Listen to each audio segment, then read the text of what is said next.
Okay, an SCP, but instead of being like an interdimensional shadow demon that eats your poop or whatever most SCPs do, this one's more of a giant horrifying dinosaur, but as well as like animals mixed in, just a mess of monster. This amazing channel, Dr. Bob, brings some of the most horrifying SCPs to life, and today we're gonna be looking at one of my favorites. I've never even heard of it before, but based off the photo, it's one of my favorites. Check out his amazing channel, link down below, leave a like, subscribe, and let's go check this baby out. What the hell am I looking at right now?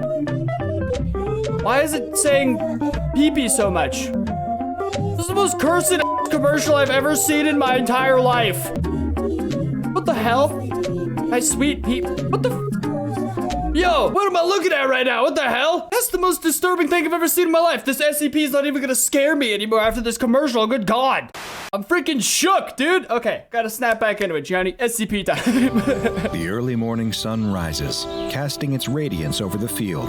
Ooh. The shepherd stands guard, watching his sheep graze. Aww. It's a beautiful morning. The sheep are quiet, and his loyal dog is at his side. But the shepherd is perturbed. He is certain that there are sheep missing. Oh, God. He wanders through the field, counting the sheep off one by one. But no matter how many times he counts, he simply cannot make the numbers gel. There are definitely 5 sheep missing. Damn, dude. How is this even possible? His family has been in the sheep herding business for generations. They survive on the money that they make from shearing, selling, and spinning the wool from these sheep. They can't afford to simply lose sheep. That's money directly from the family wallet, food directly off the family table. But even worse, it's a matter of pride. He likes to think of himself as a good shepherd who cares about his flock. Losing a single sheep is a failure of his responsibility to his charges. Yeah, dude, as like a shepherd, that's your entire job. That's your whole right there, is literally just making sure you don't lose sheep. Losing half your sheep is a big mess up. The hell is this guy looking at? And he can't stand it. He What a knows that if he dingleberry. returns to the farm without those 5 missing sheep, he's going to be in big trouble. He's already thinking about the lecture he's going to get from his father, and that's if he's lucky. 1 missing sheep might be forgiven, but 5? He'll be lucky if his family doesn't throw him out of the house for his failure. I'm sorry, man. What the hell are you doing out there, bro? You had one job. It's not that I'm frustrated for his family. It's imperative that he find them and bring them back. He pats the head of his trusty sheepdog. Every shepherd, of course, has a sheepdog to help them keep their flock safe.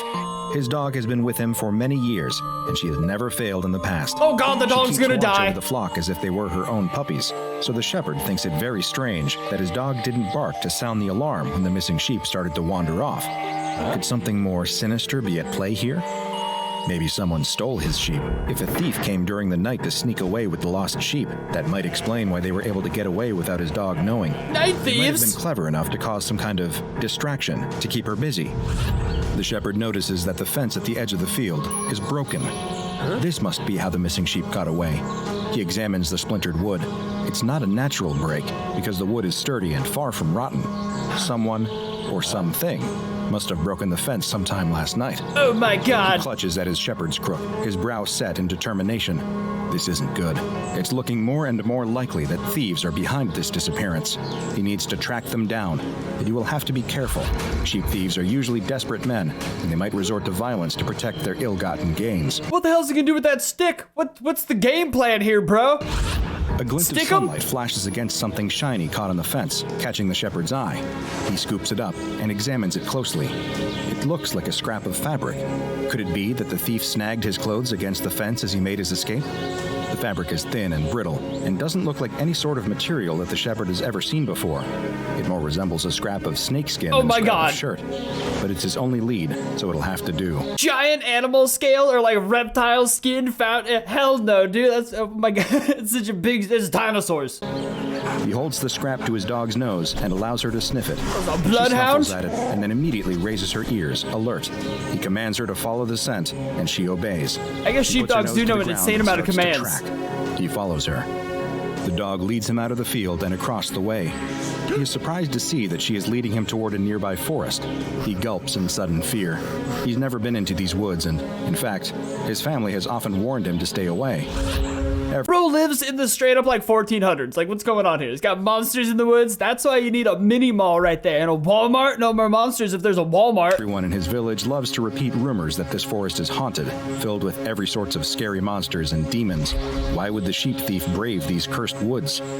On the other hand, that would make sense though, wouldn't it? A thief would need a lair that was hidden and difficult to approach, so that they wouldn't have to worry about getting caught. I would assume it's a These woods would be monster. a perfect hiding place. Still, he can't help but wonder. His dog lifts her head and whines at him, indicating that he should follow. He steels his resolve and continues on. His fingers clutch tightly to his staff, his knuckles going white with fear and tension. Bro, you have a beard. It's time to do some heroic now, bro. He's almost convinced that he might see a monster here in these woods. What are you clutching your Ready to stick for? defend himself from the worst. Eventually, his dog leads him into an unexpected clearing. The shepherd blinks in amazement. Standing at the center of the glen is what appears to be the remains of an ancient temple. Oh, hell no. He hasn't given much thought to the history of this place, to all the people who lived here in ancient times, and to what monuments they left behind. The crumbling ruins are overgrown with vines, and the columns look like they might disintegrate at a touch. Do you want to unleash a 10,000-year-old mummy? Because that's how you unleash a mummy. He wonders what ancient civilization might have built this lost citadel, and what strange rites they might have performed here. But he doesn't have time to wonder about that, because his dog is barreling ahead, right through the ancient temple archway, and into the interior of the building. The true she had a gun, He huh, wants to bro? turn and run. Everything that he's ever heard about these cursed woods makes him think that this is a very bad idea, but he knows he can't return home without those sheep. Just as he's about to enter the temple himself, he suddenly hears loud barking, followed by whining and whimpering. What'd I tell you? As soon as they showed the dog, I knew the dog was gonna die. Son, God damn it. He rushes inside, and a terrifying sight meets his eyes. Indeed, it seems like his family was right when they said that these woods are full of monsters, because his dog thank has God. cornered one right here. What? The creature looks like an overgrown lizard with scaly skin and a long whip-like tail. Immediately, the shepherd surmises that the scrap of fabric that he found earlier didn't come from a person's clothes after all. It's obviously a piece of shed skin, no doubt from this creature. Dude, get that dog a promotion. It's still alive and attract a monster into ruins? That long tail definitely looks especially snake-like, so it's no surprise to think that this thing might also shed skin just like a snake would. In the gloom of the temple, he can see his missing sheep standing in the corner, perfectly still and perfectly quiet. He's surprised to see that they're still alive. They're all What fine? kind of predator kidnaps its prey and then keeps it alive instead of devouring it instantly? It's also very odd that the sheep are being so still, but it's probably just that they're petrified with fear. The good news, though, is that if his sheep are alive, that means he can rescue them. The creature spreads a large frill around its neck as it hisses. Oh my apparently God! hoping to intimidate the shepherd's dog. The dog is not frightened, though, and only barks louder. She's bravely guarded the shepherd's flock for years, and she's never been one to back down from a fight, even when What a she's threatened beast! by a bear or a wolf. So, of course, she's not going to back down from a lizard. Good God! The shepherd feels nervous being so close to this creature simply because it's so strange. But the truth is that it doesn't look like it could do that much damage. That hissing feels like bluffing, because, realistically, what's it going to do? Bite? The shepherd is no expert, but he's never heard of a venomous lizard. He steps forward to get a better look, and the creature tenses. It's obviously nervous. It's not even that big. His dog is way bigger than this creature and shouldn't have any trouble taking it in a fight. I'm so confused where this is going, because I based on the thumbnail, things are about to get so crappy, dude. It's so nice while things are peaceful, though. He's seen his dog fight off rats bigger than this lizard. What? This is Creature disgusting. spreads its frill again and hisses even more sharply, but that only makes the shepherd even more confident in his assessment. It's trying to look bigger than it really is, he realizes. It's trying to intimidate him. Well, that's not going to work. But then, to his astonishment, his dog stops. The dog and the creature stare at one another so intently that the shepherd thinks they are actually gazing into each other's eyes.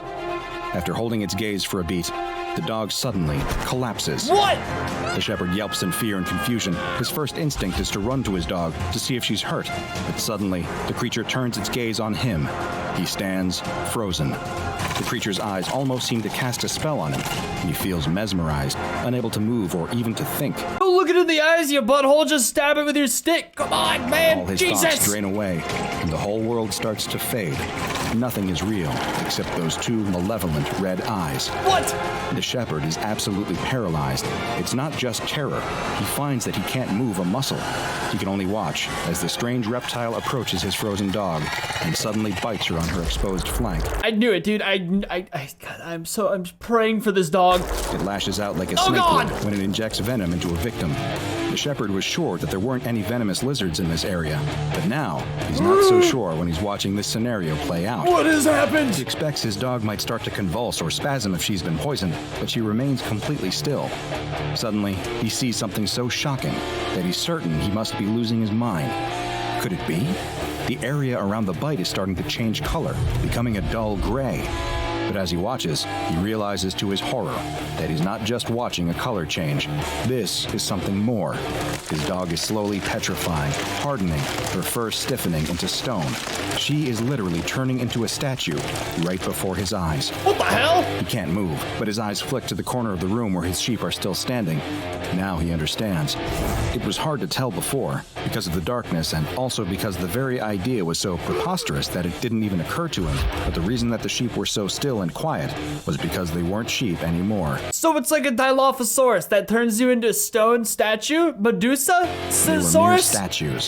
Somehow, this creature was able to turn things to stone with the force of its venom. Oh my God. He wants to scream, he wants to yell, he wants to break free and run away, but he's powerless to move. Fear wells up inside him as he sees the creature turn its attention from his rapidly petrifying dog and start to move toward him. Oh shit! Hisses again and strikes out, sinking sharp, needle-like teeth into his leg. The shepherd is so frozen that he can't scream, not even at the unbelievable pain as those teeth sink deep into his flesh. But the pain doesn't stop when the creature retracts its teeth.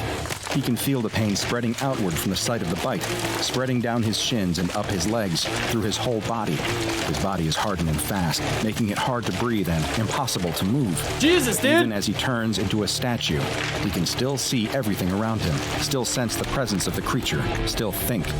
His thoughts aren't affected at all, other than being nearly out of his mind with terror. What could be next? The shepherd is frightened, but all he can do is wait. He's not sure how long he waits, because time has no meaning here. I'm so confused where this is going. This ancient temple, he's not sure if it's day or night.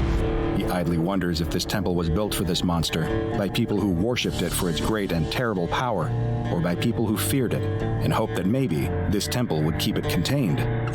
Or is it mere coincidence that it's taken up residence here, just as bats might roost in an abandoned building? Is this guy gonna get eaten or not? And what's gonna happen to the dog? He has no way of ever knowing. I'm so The only worried. indication of the passage of time is the coming and going of the creature, which, even if he can't turn his head to see its movement, he can hear it shuffling and hissing.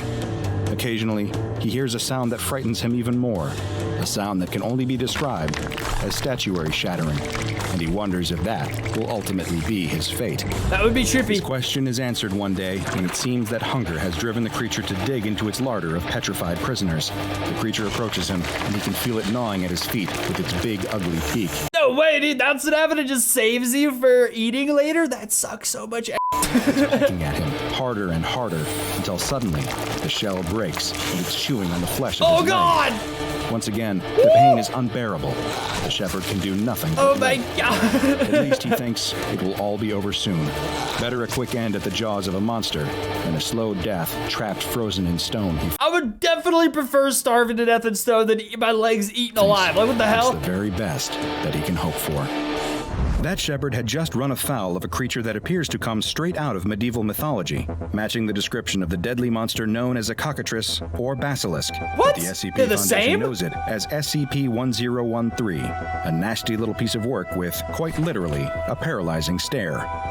SCP-1013 is a small reptile resembling a lizard, but with several key differences that set it apart from any other animal in this order. It was recovered in Egypt. An interesting coincidence, since medieval bestiaries often regard that region as the ancestral home of the basilisk.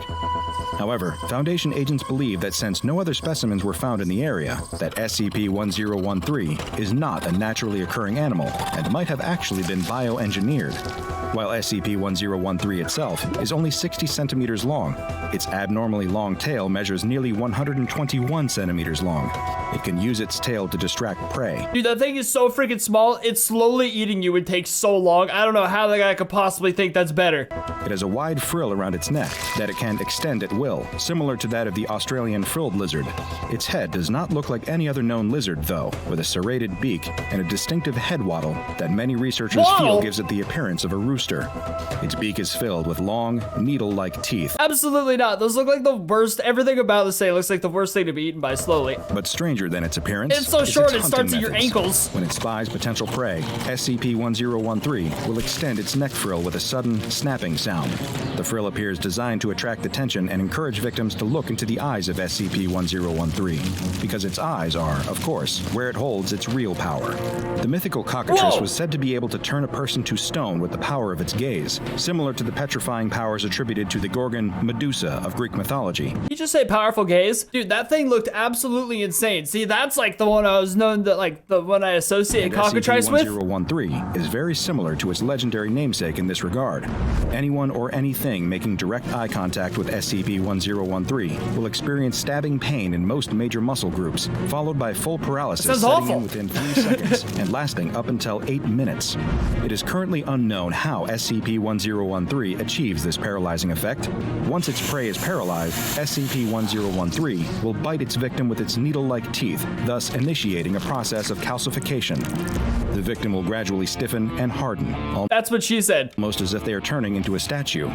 The process will begin at the site of the bite and gradually work its way through the body so that a full-grown adult will become completely calcified within 15 minutes. Damn, so I'd probably be like 20 minutes because I'm freaking huge and awesome, but still, that's terrifying. As of yet, there is no known way to stop or reverse the process. The calcification process only affects the outer layers of the victim, extending about 3 centimeters into the body, leaving all organs and internal tissues intact. That would actually be insanely horrible if it extended 3 centimeters into the body. Like, into our skin, it melts. That'd be It agony, also does bro. not affect the eyes or mucous membranes. This means that victims of SCP-1013 are still alive, but cannot move or react. What a- Perhaps even more horrifying, SCP-1013 then eats its victims alive. SCP-1013 feeds by breaking He's eating the dog! Oh my god, I knew it would freaking happen eventually. I freaking knew it. As soon as this video started, I knew it. Oh, that makes me the mad. hardened outer layer with its beak, much like a young chick would break its way out of an egg, and then feeding on the soft tissues preserved within. The victim will experience excruciating pain as the creature eats them alive. Lovely. They cannot resist. They cannot even scream to give voice to their pain. SCP-1013 has a voracious appetite and will consume nearly twice its body weight at each feeding. Oh boy. That's like literally 2 of your legs, twice its body weight. It probably doesn't weigh that much, so like it's gonna kill you over several feedings, assuming you can't bleed to death if your body's been calcified with concrete. What a Victims horrible way to usually go. die of blood loss before SCP-1013 can complete its meal. Well, that answers my last thing. Was I guess the the calcified doesn't stop the bleeding. SCP-1013 does engage in caching behavior and has been known to store petrified victims for later consumption. It prefers mammals as prey and will attack livestock and game just as readily as it will attack humans. In times when mammal food sources are not available, desperation may drive SCP-1013 to turn its paralyzing powers on fish, birds, or even insects, but it will only do this if it is near to starving. SCP-1013 That was crazy how thin it looked out. Was starving right there. I was like, what, you can paralyze a butterfly? It seems what? Huh? 1013 is hermaphroditic and, unlike other reptiles, does not reproduce sexually, but instead undergoes a process similar to budding or basic cellular division. Virgin Before bird. reproducing, SCP-1013 will increase its feeding, gorging on food and growing rapidly in size. Eventually, it will develop cyst-like structures in its abnormally long tail, each of which contains a juvenile SCP-1013. That's the grossest breeding process. Even grosser than humans, who often crap themselves while they do it, because you gotta push really hard and, you know, it's disgusting. Juvenile SCP-1013 hatch after only 48 hours. Parent SCP-1013 will typically release hatchlings within calcified prey, providing a ready food source for the juveniles until they can hunt on their own. Now that looks like the most painful way to die. Those mouths are even smaller.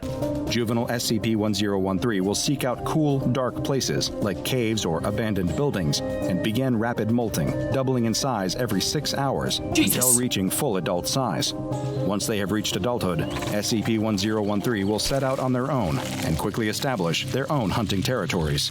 Lovely. SCP-1013 is extremely aggressive and will attack and attempt to calcify anyone that enters its enclosure, making it extremely difficult to contain.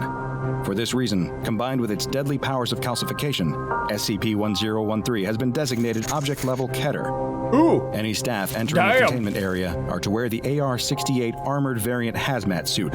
Staff exiting the area with damaged suits are to be remanded to quarantine for 1 hour. Staff becoming paralyzed during cleaning, feeding, or testing cycles are to be immediately removed and remanded to medical custody until 5 hours after recovery. SCP-1013 is to be fed daily with one small mammal. However, any calcified animal remains are to be removed from the 1013 containment chamber and incinerated for safety reasons. I love how insanely safe they are with these things, but still, I hope, like, I don't know, they get crazy health benefits at SCP or something, because, like, that, you just, at least good pay. 1013 is a frightening reminder that, while many entities have piercing gazes, comparatively few can end your life. Few, however, does not mean zero.